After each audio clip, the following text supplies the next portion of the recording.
Hello mga katotpi, nandito na naman po kami. Yes, sir. Sa inyo'y nang-aabala ng inyong mga oras. Today nga pala, we're gonna talk about yung mga over-controlling parents even in their adulthood. We're gonna delve into that deeper kung anong mga effects niya at anong mga chika-chika dyan. Di ba, Papa Dens? Ang nga pala Yes, si sir. Boss Lots, ang inyong titong medyo galit. Yes, sir. At ako naman si Papa Dencho, ang titong mas galit pa sa tatay mo pag hindi mo hinubad yung sapatos mo sa loob ng bahay. And we are the Opinionated Titos. Check us out. Eto na naman po kami. Yes, sir. It complicates things more. Shots fired na naman ng mga tatamaan dyan. Depressed daw siya, Tapos pre, nagawa pang umiyak sa camera ang walang hiya. Oo, masasabi ko dyan. Pakyo kayong lahat. Let's get ready to rumble!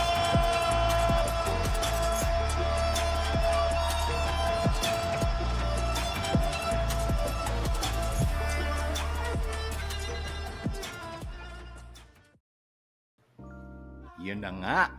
Yes, sir. Mga katotpi, nandito na naman po kami. Another episode na naman. Kamusta, Papa Dens? Okay naman. Pero kung matindi yung yung topic mo. Medyo late na. Pero napapanahon pa din. Oo. Ano ba? Magdadrop ba tayo ng mga name dito? Hindi. Alam mo pre, siguro feeling ko hindi no need na. Pero ikaw, kasi parang in general nangyayari naman talaga to. Siguro nataon lang na may isang sikat na personality. Napapanahon ngayon at siguro alam niya hindi na kami magbabanggit ng pangalan. Kayo na mag-determine kung sino ito. Pero napapanahon nga to pre, yung controlling na mga magulang o ano ba yan, nakikipag-unahan pa sa kanilang mga kasikatan ng kanilang mga sikat na mga anak. Okay? Yes, so, sir. Unahin na natin, pre, yung napapanahon ngayon. Kasi itong recently successful na individual na to, yung kanyang ina, nagpa-interview mag-isa, pre. Kumbaga, parang siya yung sikat ha? Pagkatapos ng ang ginawa pala nito, pre, apparently, ang chismis dito kinontrol niya ang kanyang finances ng kanyang anak. Nung ito pa ay hindi sikat na sikat. Ay, putang ina. Balitang ina pala yan Oo, balitang ina. At yung anak naman niya, syempre, naglabas ng counter na wala nga ako natanggap sa sa kita ko o winnings ko whatever. Pero ba't kiniklaim mo parang ikaw pa yung sa akin, ikaw yung ng pera ko, ikaw ang humawak. Tapos siniraan pa niya ang kanyang girlfriend ng anak niya kasi ito nga, ba yung pre? Ito ba yung may girlfriend na taga-ibang bansa na parang ayaw nung nanay niya kasi medyo liberated, ganyan? Oo, kasi nga, pre, medyo Pinoy ito. Pinoy pa rin, pre. Pero, Pinoy. Pero based kasi sa Aussie. Yeah. So, yun na lang. So, alam niyo na, guys, Aussie. Na to, hindi na kami magbabanggit na pangalan. Aussie. Yung mga Dynamite. Akala ko akala ko Orange County. Hindi. AUSSIE. Yan, yung mga Dynamite. This is a very rare opportunity. Yan. Yung mga mga feeling Brit. That's not a knife. This is a knife. Yan, yung mga ganon. Mga crocodile donde. Yes, sir. Yan. Pre. So, tuloy mo, pre. Medyo mas angat yung niya ngayon. Kaya itong si Mamita siniraan o sa madlang people ang kanyang kinakasama o girlfriend, pre. Girlfriend, oo. Oo, yung girlfriend mismo paano siniraan ba yan, pre? Medyo, kasi, alam mo kasi,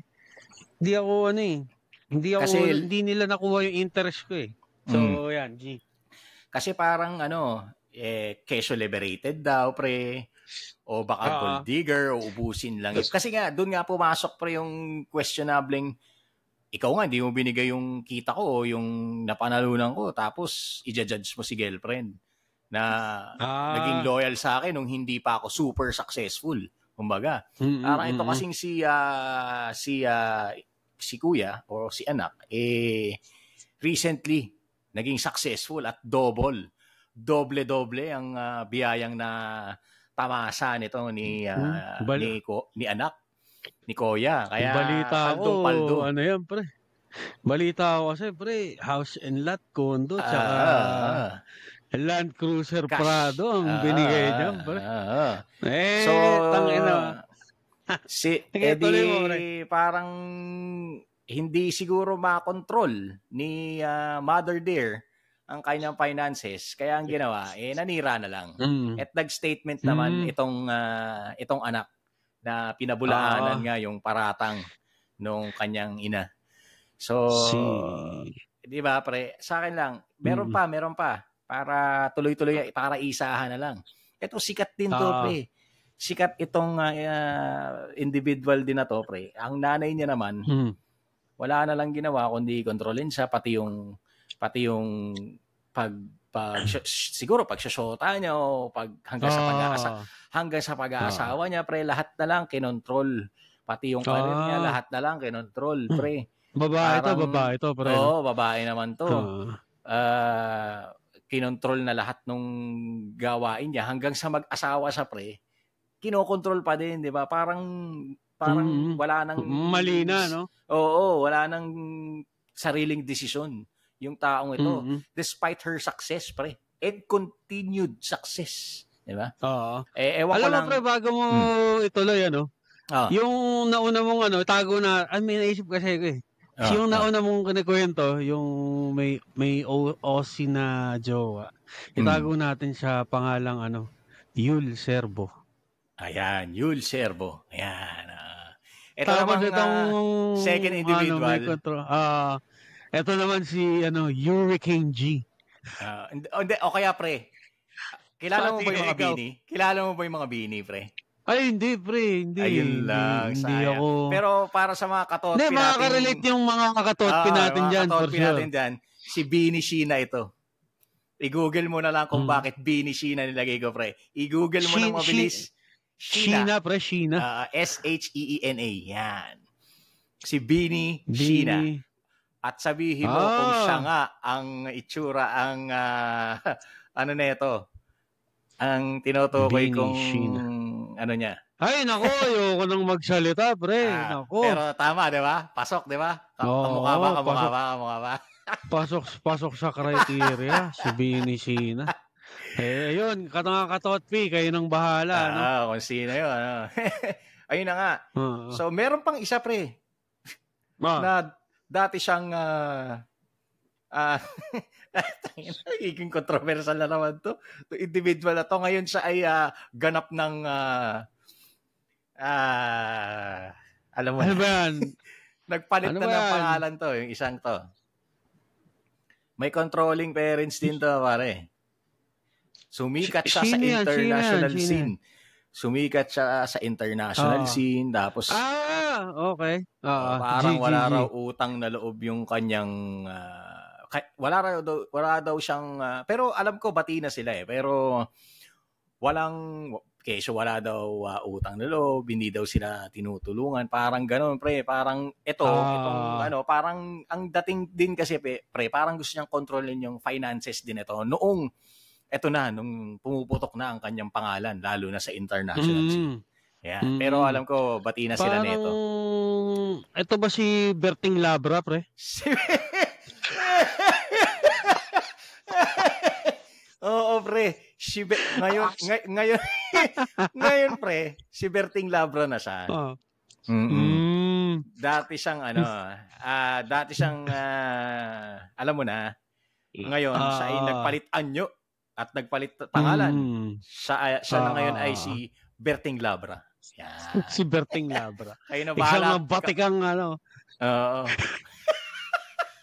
Bahala na kayo mga katotpi. Bahala na kayo ha. Kami nagbibigay lang naman ng clue. Kung nuggets nyo, bahala na kayo. Ayaw lang namin mag-drop ng name. Pero eto pre, itong topic na to, hindi towards them. Ha? Ito yung mga controlling parents nila to pre. Ano bang masasabi mo sa mga ganyan, yung mga kinokontrol lahat na lang ng mga bagay ng mga anak nila na tipong parang wala na silang sariling desisyon o pag-iisip. Anong masasabi mo dyan? Ako, kasi pre, alam mo sa ganyan, pre. Yung tipong, siguro kung, kasi I doubt na itong si Benny Sheena, at kasi hindi ko alam kay Yul Serbo, kung nasa poder pa rin siya ng parents niya. Wala na yata, brother. Nung parent, hindi, I mean, bago pa siya maging di ba? May sariling na Kasi alam mo, pre, ako bilang itong si Berting Labra tsaka si Benny Sheena, pre, I doubt na, they're still living with their parents. I doubt. Kung siguro, pwedeng umuwi-uwi. Pero ang ko doon, pre, siguro, once na nag-move out na yung anak mo, putang ina, tingin mo ba hindi pa ba nila kaya yung sarili nila? Kaya na nila yung sarili nila. Siguro, it's for you as a parent to still guide them, pero not tell them what to do. Oo. Diba? Or, parang, don't, sige, G. Or parang parang i-control yung nila, yung kanilang finances. Baga. Yun pala. Kasi, kumbaga, siguro pwede mo silang i-guide. Pero, again, kung ako yung magulang ng mga yun, hindi ako mag-control ng finances nila. Putang ina. Ang sasabihin ko sa kanila, kumuha ka ng financial advisor para alam mo kung paano mo gagastusin pera mo. Kasi ako, or yung magulang nila, putang ina, not unless financial advisor siguro. Yung magulang niya. Yun, pwede ka magbigay, again, pwede ka lang magbigay ng advice. Hindi mo pwedeng kontrolin yung pera niya. Ayan, Hindi, kasi parang ang dating sa akin, ito lang naman Papa Dens, parang ang gusto kasi nila, pre, makatikim ng luhong tinatamasa ni individual, ni person na yun. Puta, pre, especially kay kay Benny Sheena, pre, parang napakabuting tao nun, pre. I doubt na kita mo naman sa kanya, pre. Pre, I doubt na kung ano man yung tinatamasa niya, hindi man kasing level siguro nung mga nagagawa niya or napupuntahan niya. Pero putang ina, nakikinabang yung magulang nun, for sure. Para sigurong ang gusto binigay ng kanyang kamay, pati paa ibigay. Kumbaga parang lahat na lang ibigay sa kanila, ganun. Parang utang mo to, pinalaki kita, pinag-aral kita, or whatever, ako ang key sa success mo, di ba? Hindi naman tama yun. Kasi ang magulang, kumbaga kung may natatamasa mang success ang anak mo, o meron ka mang nare-receive kahit papaano, dapat tama na yun. Kasi nakakakain. Siguro naman hindi pinapabayaan na kumain sila ng 3 beses sa isang araw o magkaroon ng investment kahit papaano. Binigyan niya, pre. Malamang sa malamang. Oo, pre. Imposible. Binigyan niya, hindi pinabayaan niya. Hindi ako naniniwala na pero feeling ko kalabisan ang gusto nila. Kalabisan. Tsaka pre, naisip ko pa dyan kasi isama na natin si Yul Serbo. Feeling ko kasi, pre, alam mo yun, yung mga magulang nila, kasi gusto or laging iniisip na, baka ginagastusan yan ng anak ko, ganyan. Na parang, tangina, nandun na tayo. Pera ng anak mo yun. So, pwede niyang gastusin yun kung paano niya gustong gastusin. Oo. Tama. Kung sinong gusto niyang kasama, gag-guide mo lang, hindi yung sasabihin mo na kasi alam mo, pre, typical or toxic Filipino trait. Culture. Isa yan eh, na tipong dapat kung ano yung binibigay mo sa asawa mo or sa partner mo, sa jowa mo, dapat ganun din sa pamilya mo. Hindi ganun yun, putang ina. Kasi, totoo. Alam mo yun, anak, di ba? Anak mo yan. Tangina, kung anong meron siya, bahala siya sa buhay niya, kung bigyan ka niya ano, okay, fine, pero that's enough. Hindi ka dapat manghingi or I mean, hindi yes sir. Tama. Hindi porke putang na, jowa niya yun eh. Partner niya yun, asawa niya yun, natural. Gusto niyang kasama yun sa kahit saan siya magpunta. Tanggapin niya yan bilang magulang. Diba? Kasi ang yung toxic Filipino culture din natin pre is yung mga anak nila ginagawa nilang investment eh. Diba? Yan, mismo. Pambayad utang. Ikaw paaralin kita, ikaw magpaaral dito sa kapatid mo na to. Hindi ganoon. Kung gustong tumulong ng anak mo, wag mong tanggihan, lalo na kung wala ka naman. Pero kung meron ka, as much as possible, wag kang manghihingi sa anak mo. Kung magbibigay yung anak mo sa'yo, thank you. Kung hindi, thank you pa rin. Anak kita eh. Di ba? Ganun lang yun. Kumbaga, parang ang dating parang naiinggit na sila sa anak nila na dapat hindi eh. Di ba? Kumbaga parang ang dating nila. Ba't ka maiinggit sa anak mo? Tsaka, yun nga, gusto nilang kontrolin ang lahat sa buhay nila. Gusto lahat ng direksyon, lahat ng ano. Paano nga kasi pre, may interest din kasi. Kaya ganun. Di ba? Well, ito pre, ibibida ko lang ang aking mahal na ina. Nanay ko nga sinasabi niya, hindi nagsasabi yun pre. Hindi nangihingi kahit kailangan na niya o ano. Ako naman pre, kung meron, binibigay ko naman pre, katulad nung halimbawa, yung sa gamot niya, halimbawa, naiinis ako minsan, hindi siya nagsasabi. Alam mo yun, kung hindi pa ako mangangamusta, hindi ko alam na kailangan niya. Kasi nga pre, kasal na ako, kumbaga bumuo na ako ng sariling pamilya, hindi ko na siya cargo. Yun yung sa kanya. Anak, hindi mo na ako cargo. May sarili kang pamilya, bumuo ka ng sariling pamilya, kakayanin ko to kasi iba to. Kumbaga, although anak kita, part ka ng buhay ko, kumbaga may may bagong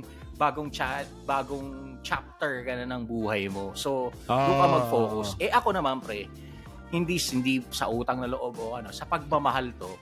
Kaya ginagawan ko ng paraan kung ano man yun, sabi ko, sa susunod, wag kang mahihiya sa akin. Lalo na kung kailangan naman talaga. Katulad nga ng sinabi mo, pa na mag-extend ng tulong, hindi ka naman mayaman, kunin mo na. Ang sa akin naman, ang sa akin naman pre, hindi naman sabi ko sa kanya, sabihin niya para ma-budget, magawa natin ng paraan at importante naman yun. Hindi naman yun luho yung hinihingi niya eh. Pre, di ba? Gamot to eh. Yung kasing mga celebrity na to, may kaya naman ng magulang nilang kumain ng 3 beses sa isang araw o kung mag-maintenance ba, kung may sakit, kaya naman eh. Ngayon, kung ano man yung i-offer nila na tulong, siguro naman pre. Sa tingin mo ba, sa mga successful na yun pre, hindi mabibigyan ng mababa 10,000? Wala yun, mani yun pre. Mali yun pre, barya. So, parang gusto nila, kontrolin lahat ng finances. Sa akin mo lahat ibigay, di ba? Hindi naman tama. Ayaw ng pre. Ayaw ng maambunan lang, gusto bagyo. Gusto bagyong Karina. Yan ang gusto, pre. Ayaw ng ambon lang, pre. Ewan mo rin, pre. Tsaka yun nga, parang, tangina. Ulitin ko lang din sinabi mo kanina, pre. Tangina, hindi investment ang anak. Tangina. Nag-anak ka, responsibilidad mo yan. Obligasyon mo yan. Matik yun. Kumbaga nag-anak-anak ka. Parang gano'n. Yun yung kasabihan na nag-anak-anak ka eh. Diba? Responsibilidad mo yun. Kasi, tangina, ginawa mo yun eh. Bunga na nga eh. Katulad nga nung sa last episode natin, pre, kung ano man yung natamasa niyang success, tayo nga nagtitip, nag-a-advise tayo na tropa mo, maging successful, maging masaya kayo. Ikaw pang magulang, pre. 'Di ba? Dapat suportahan mo siya. Huwag mo siyang pakialaman kung ano man yung hindi naman sa nakikialam. Siguro magbigay ka lang ng advice. Yun lang. Wala ka nang ibang dapat gawin. Hindi ka dapat mag-demand ng mas malaki pa kung ano man yung inaano niya, isinusupport niya sa'yo. Pre, alam mo, knowing yung mga tao na to, tanga na, I doubt na baryang nakukuha ng mga magulang nito, pre. Oo naman. Malaki-laki yun, boy. Para manghingi ka pa ng higit pa ron, lalo na yung dalawa, si Berting Labra tsaka si si Bini Sheena. Putang ina. Ang daming pera ng mga yan, pre. Hanggang ngayon kumikita yan. Hindi katulad ni Yul Serpo na eto na lang, pre. Pwedeng one hit wonder, pwedeng di ba? Sana yun nga, kunwari ayan. Ito halimbawa. Ito si Yul Serpo. Alam mo na hindi naman siya celebrity na artista na talagang pwedeng continuous ang project. Siguro, kung ikaw yung magulang ni Yul Serpo, advice mo yung anak mo, nak, yung meron ka ngayon, yung nagkaroon ka, medyo yan, i-real talk na kita, one hit wonder yan. Pwedeng maulit, pwedeng hindi. Diba? Gamitin mo sa maayos. Magnegosyo ka. Gano ka. Yung mga ganun. Pero hindi, not to the point na akin na yung pera mo. Akong bahalang, manghingi ka na lang sa akin pag kailangan mo. Ganun nangyayari, pre, minimo. May mga, hanggang ngayon nangyayari yan kahit sa mga normal na individual lang. Lalo na yung ibang mga breadwinner. Tapos, yung mga anak nila. Tanga na, nandun yan to the point na sila may hawak ng ATM ng anak nila. Nak, akin na ATM mo, ako nang magmamanage yan, himingi ka na lang sa akin ng pera. Pag kailangan mo. Di ba? Tanga na parang putang ina, pera mo ba yun? Hindi dapat, pre. Kumbaga, kung ano man yung kaya niyang tsaka, tinuturuan mo siya maging dependent sa'yo. Paano nga kasi, pre? Gusto nila, sila mag-control nung finances. Hindi naman tama yon. Dapat turuan mo siya na mag-manage ng sarili niyang pera regardless kung gamitin niya man sa kung ano-ano, pre. Nandun ka para gumabay, di ba? Oo, totoo. Ayun. So, yun lang yung sa akin. Tsaka yun nga, parang ang ko naman dyan, pre. Kasi, parang ako, kwento ko lang din yung airmat ko. Yung airmat ko, yun, vocal yun. Pagka namomroblema siya sa budget o sa nak, kailangan kong ganyan, baka may ka. Ngayon, kung meron ako, sige, pag wala, sorry. And that's fine with her. Dapat ganun lang. Pagka nagtanong ka, kunwari, asa magulang, talagang wala kung wala ka talagang pinagkukunan Kasi ako, yung nanay ko, pre, ang hanap buhay niya, nagsasari-sari store siya. Dumadating minsan yung time na panggamot, pang-check up, diba? Hindi naman natin maiiwasan, kailangan din yun. May mga times din talaga na, wala ako pasensya ka na muna, wala. Kumbaga, kung anong meron ako, ito lang kaya kong bigay sa'yo sa ngayon. Parang ganun, alam mo yun. Tapos, minsan nga, wala akong naibibigay, that's fine with her. Kasi nga, naglakas loob lang siya. Lack of a better term, kinapalan na niya yung mukha niya. Kahit ayaw niyang gawin. Kasi wala diba? Kumbaga kasi yung nanay mo, pre, kung kaya niyang hindi manghingi sa'yo, hindi niya man siya mangingi sa'yo, nagkataon lang talaga na kinapos. Yun lang yun. Oo, ganun. Pero yung sabihin mong mag-demand sa'yo, hindi, pre. Katulad ng nanay ko, hindi nga nagde-demand Kaya kayong mga magulang, hindi investment ang mga anak. Kumbaga, kung tulungan kayo, supportahan kayo, plus yun, plus. Pero hindi nyo sila toxic inalagaan. Talaga yan, pre? Oo, toxic.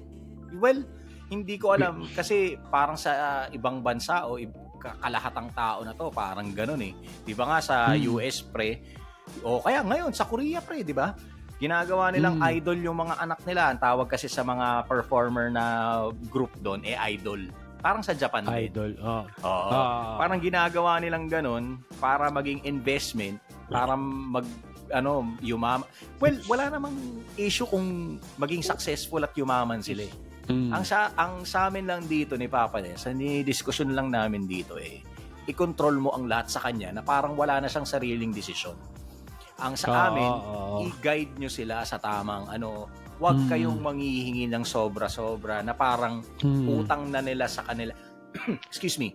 Ang buhay nila. Oo, utang mo sa kanila dahil tinaguyod mo sila, whatever. Which is responsibility talaga ng magulang yun di ba? May longa na gano'n di ba? So, halimbawa, kung makapagbigay siya or hindi, or mayaman na siya, ikaw, sakto lang, wag mo siyang sisiraan, wag mong gawa ng paraan para makontrol yung lahat sa buhay niya, simula sa desisyon niya sa pagpapamilya, pagsasyota, o kung saan niya dalhin yung pera niya, wag mo siyang i-control, i-guide mo siya. Yun po ang sa amin, di ba? Kasi, naging individual pa yun, naging tao pa yun. Parang, ang dating, wala na siyang desisyon sa buhay niya. Wala na siyang silbi sa buhay niya, ikaw na lang. Di ba? Stage mother o stage father. Pero, ang ko doon, pre, siguro, yung sabi mo nga, yung sa Korea, ginagawang idol yung mga anak nila. Siguro, ako, matatanggap ko pa yun, pre. Kasi nga, ako, gusto ko, uso ngayon, may potential ka, pwede ka. Di ba? Kung gusto mong i-try. Ito na, maging successful. Edi ikaw, as a parent, puta ka na okay ka na, solid ka na dyan. Sarili ko na lang iintindi ko. Parang, alam mo yun, yung parang ganun na parang, ang inaano mo, is, hindi mo siya, kumbaga, you will not force naman siguro. Kung ako yun I will not force. Pero kung parang lang din yan, pre, nung pumatok yung pag-nurse. Diba?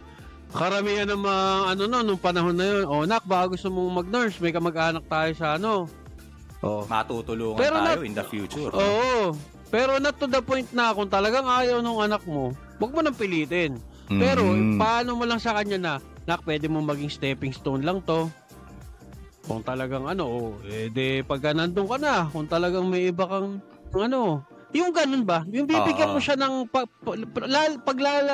ang tawag dito, kumbaga, bibigyan mo siya ng ideas para magkaroon siya ng better future sa tingin mo as a parent.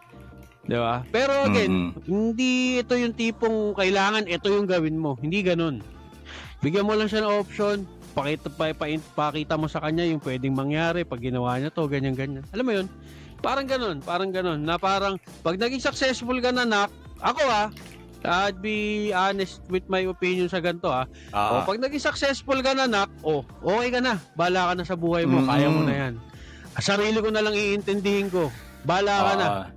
Parang alam mo yun, kasi yun naman ang ultimate goal natin, pre, as pag naging magulang kayo, yun naman ang ultimate goal mo Yung anak mo, kayanin niyang tumayo, kayanin niyang mabuhay sa sarili niya. Yes, sir. Oo. Ayun na nga, kasi yun nga, yung kinekwento natin ngayon, ang topic natin ngayon parang lahat na lang, lahat. Wala, bigyan mo sila ng individualism, bigyan mo sila ng sariling desisyon, o kung magkamali man sila, pre, dapat nandun ka para saluhin sila. Anak, kasi ganito yung nangyari sa'yo, ito ang masasabi ko na, na sa susunod, ito na lang ang gawin mo, ganyan. Ganun, pre, hindi yung lahat na lang sa buhay niya, kumbaga, ikaw na nagdesisyon. You will never stop being a parent naman, pre. Pero, not to control them, but to guide them. Parang ganun. Di ba? Totoo. Kaya sa mga magulang dyan, alam nyo na. Ganun. Guide mo, supportahan mo sa gusto to. Ngayon, kung yung gusto, sablay, doon ka na magbigay ng opinion mo. Ayan, eto tingin ko, mas okay to. Pero again, hindi mo ipipilit sa kanya. You're just there to give out your guidance, your opinion, support. Kasi, yun. Ganon. Yun. Yes, sir. So, mga katotpi, nais po pala naming bago ang lahat, Papa Dens, magpasalamat sa lahat ng nag-join sa aming munting palabas. Kumbaga, well, sa nag-host kasi, nag-host, 'di ba? So sa lahat ng pumunta, maraming salamat po at naway na gustuhan nyo ang aming munting project.